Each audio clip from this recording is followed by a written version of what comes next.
여러분 안녕하세요. 저는 해커스학원 강남역 캠퍼스에서 IELTS 리스닝 고득점 비법을 가르치고 있는 함시훈입니다. 오늘 저는 여러분께 IELTS 리스닝 시험의 구성을 포함한 전반적인 개요와 다양한 문제 유형별로 어떻게 공략해야 하는지에 대한 설명, 그리고 고득점을 받을 수 있는 노하우에 대해서 알려드릴 것입니다. 먼저 IELTS 리스닝의 시험 시간과 구성에 대해서 살펴보도록 하겠습니다. IELTS 리스닝의 시험 시간은 총 40분으로요. 음원을 듣고 문제를 푸는 시간은 30분이며 답안지에 답을 옮겨 적는 시간이 10분입니다. 총 4가지 섹션으로 나누어져 있는데요. 한 섹션별로 10문제씩 총 40문제로 구성이 되어 있습니다. 주의하실 점은요. IELTS 리스닝은 음원이 나오고 있는 중에 문제를 풀어야 하는 방식으로 90% 이상이 주관식 형태의 답이기 때문에 굉장히 많은 집중력을 요하고 흐름을 잘 따라가야지만 됩니다. 문제를 푸는 도중에 답안지에 답을 옮기려는 시도는 하지 않는 것이 좀 더 문제 풀이에 집중할 수 있는 요령이 되겠습니다. 다음은 IELTS 리스닝의 섹션별 주제 구성인데요. 섹션 1은 일상 대화로서 주로 2명의 화자가 대화를 하는 형식으로 대학 동아리에 가입한다던가 외국어 강의 신청 혹은 여행 문의 등의 다양한 일상생활 주제가 나오게 됩니다. 다음은 섹션 2인데요. 주로 1인 독백의 형식으로 관광지나 헬스클럽의 소개, 도서관의 설명 등이 나오고 대화보다는 조금 빠른 속도로 진행이 됩니다. 섹션 3에서는 학술적인 대화가 나오는데요. 최대 4명까지도 대화를 합니다. 주로 학교에서 과제로 내준 프로젝트에 대한 튜터링을 받는 학생들과 교수님의 대화가 주로 등장을 합니다. 마지막으로 섹션 4가 나오는데요. 섹션 4는 전문적인 지식을 전달하는 교수님의 렉처가 나오며 동식물, 사회, 비즈니스, 역사에 관련된 주제가 주로 등장을 합니다. 다른 섹션보다 어려움을 느끼는 수험생 여러분이 많이 계시는데요. 자주 나오는 내용이 정해져 있기 때문에 유형별로 잘 정리되어진 단어를 스펠링과 함께 발음까지 정확하게 외워주시는 것이 요령입니다. 다음은 IELTS 리스닝의 출제 형태에 따른 문제 유형에 대해서 알아보도록 하겠습니다. 첫 번째 유형은요. 빈칸을 채우는 completion 유형입니다. 지시문의 정확한 파악과 스펠링, 단수, 복수 등과 같은 채점 기준과 문법적인 구조를 잘 파악해서 문제를 풀어야만 합니다. 두 번째로 Labeling a Map Diagram 유형은요. 지도에서의 위치를 찾는 문제 유형으로 자주 나오는 안내 표현들을 미리 익혀두시고 지도의 지형 지물을 완벽히 읽어놓고 음원을 들으신다면 쉽게 맞출 수 있는 유형입니다. 셋째로 3개의 보기 중에서 정답을 고르는 멀티플 초이스인데요. 먼저 정확하게 키워드를 잡고 그 키워드 단어들을 다른 말로 표현한 패러프레이징, 즉 유사어를 미리 생각해 놓는 것이 요령입니다. 다음은요. 물어보는 질문에 단답형 답변을 적는 short answer형 유형인데요. 무엇을 물어보는지, 문제에 대한 정확한 키워드 분석과 지시문에서 요구하는 내용을 파악한 후 문제를 풀어야 합니다. 다섯 번째로 박스 안에 있는 단어나 문장을 문제에 매치시키는 매칭형 문제가 있는데요. 핵심이 되는 키워드를 정확하게 파악해 놓은 후 음원을 들으며 노트 테이킹을 해서 지시문의 요구에 따라 답을 적는 것이 중요합니다. 마지막으로 클래시피케이션 유형은요.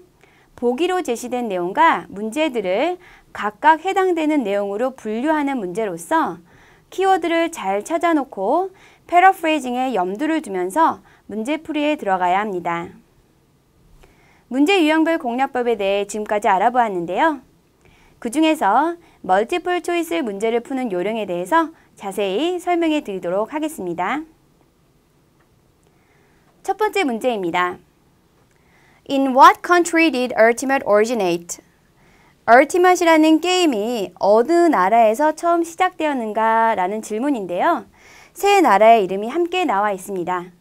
자, 이 문제의 키워드는 뭘까요? 바로 country와 ultimate originate가 되겠죠? 자, 그럼 음원을 한번 들어보도록 할게요. All right. So, ultimate is a fast-paced, non-contact field sport that is really a mix of football, soccer and basketball. The idea for the game originated in 1968 with two American high school students named Jared Cass and Joel Silver. They were from New Jersey, I believe.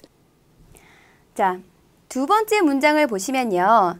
The idea for the game originated in 1968 with two American high school students 라는 문장이 나와 있는데요. 우리가 문제에서 정해놓았던 대로 originated라는 키워드가 그대로 나오긴 했어요. 하지만 보기로 나와 있던 나라의 이름은 단 하나도 나오지 않았죠? 그 대신에 American과 New Jersey라는 힌트가 나왔네요. 그 힌트를 바탕으로 우리가 유추할 수 있는 답은 바로 B번의 United States가 될 수 있습니다. 만약 뉴저지가 아니라 케이프타운이라는 지명이 나왔다면 바로 C번의 사우스 아프리카를 골랐어야겠죠? 두 번째 문제입니다. How wide is an ultimate field? ultimate 경기장이 얼마나 넓은가에 대해서 물어보고 있습니다. 자, 핵심 키워드는 뭘까요? 바로 wide와 ultimate field가 되겠죠? 그럼 음원을 한번 들어보도록 할게요. The field itself is the same length as a soccer field, or about 110 meters, but the width is only 37 meters, or about half of a typical soccer field. The end zone on each end of the field are about 23 meters in length. 자, 두 번째 문장을 보시면요. But the width is only 37 meter 이라는 문장을 볼 수가 있습니다. 즉, 너비는 37m입니다 라는 문장인데요. 우리가 문제에서 키워드로 잡았던 wide라는 단어가 명사형인 width, 즉, 폭, 너비라는 말로 바뀌어져 나온 걸 볼 수 있습니다. 우리가 답을 고르려고 숫자를 기다리고 있었는데 23, 110, 37이라는 세 가지의 보기가 음원에서 모두 나와 버렸습니다. 그러나 정답은 width, 즉 너비를 말하는 B번의 37m가 되겠죠? 오답들을 한번 볼까요? 23m는요, endzone의 길이였고요. 110m는요, 바로 ultimate field의 length였습니다. 즉, 앞, 뒤로 함정이 나와 있다는 걸 알 수가 있죠? 두 개의 문제를 통해서 멀티플 초이스 유형은 키워드를 먼저 잡아놓고 어떤 단어로 그 키워드가 패러프레이징이 되는지를 염두에 두면서 음원을 듣고 문제를 풀어야 한다는 것이 핵심 공략법이 되겠습니다. 자, 이제 마지막으로 IELTS 고득점을 위한 쉬운셈의 전략입니다. 첫째, 먼저 지시문을 반드시 정확하게 분석해서 IELTS에서 원하는 정답을 단어 수에 맞게 물어보는 내용 그대로 작성해야만 합니다. 둘째, 음원이 나오기 전 지문과 보기를 재빠르게 속독해서 정확히 분석하고 명사, 동사 등의 내용어 중심으로 키워드를 잡아놓아서 음원을 골라 듣고 답을 맞추는 훈련을 해주셔야만 합니다. 셋째, 패러프레이징의 중요성은 아무리 강조해도 부족함이 없는데요. 단어 하나를 외우더라도 그 단어 하나만 외우는 것이 아니라 동의어들도 반드시 함께 숙지하셔야 합니다. 넷째, 제가 강의 중간에도 계속 강조했듯이 각 섹션별 문제 유형에 따라 각각 다른 전략법으로 접근하는 것이 요령입니다. 다섯째, 기본적인 듣기 실력을 키우는 일입니다. 처음에 시험을 접하신 분들은 영국식 억양과 발음이 너무나 낯설게 느껴지실 텐데요. 정확한 스크립 분석을 통한 쉐도잉의 반복적인 훈련을 통해서 영국식 발음, 억양, 그리고 속도에 익숙해지셔야만 합니다. 지금까지 IELTS 리스닝의 전체적인 구성과 문제 유형, 그리고 공략법에 대해서 간략하게 설명드렸습니다. 공부에는 왕도가 없다고 하죠. 정확한 방법으로 성실하고 꾸준하게 매일 노력해 나가시면서 문제 유형별 요령까지 배우시게 된다면 반드시 여러분이 원하는 꿈을 이루실 수 있을 것입니다. 모두에게 좋은 결과 있기를 기원하겠습니다. 감사합니다.